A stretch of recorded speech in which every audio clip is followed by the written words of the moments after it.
All right, we're going to look at VoiceThread and recording. Now we're in Blackboard, and I'm in my weekly folders where my assignment is housed, and I'm going to go into week 1 here and scroll down to the assignment where the instructor has posted our introduction videos.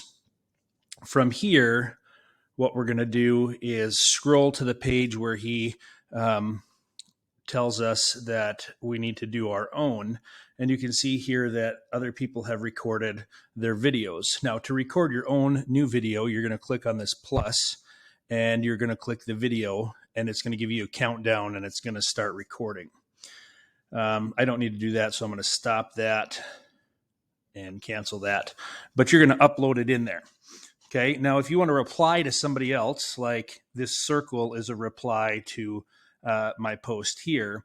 And so all you do is you hit, Hello, my name is Mike. Hit the reply button. And then within that reply, you can see right here, it's indicating that replying to my comment. And you can see it added a little circle there.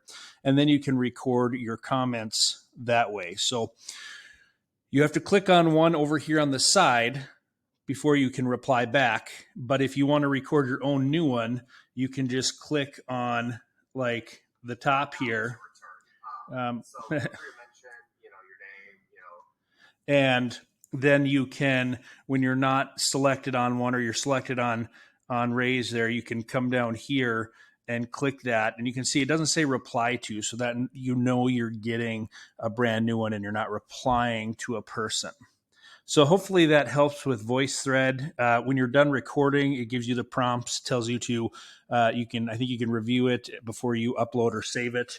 And that way you can see all of the information there. So hopefully that helps get you on the right track for recording your own video.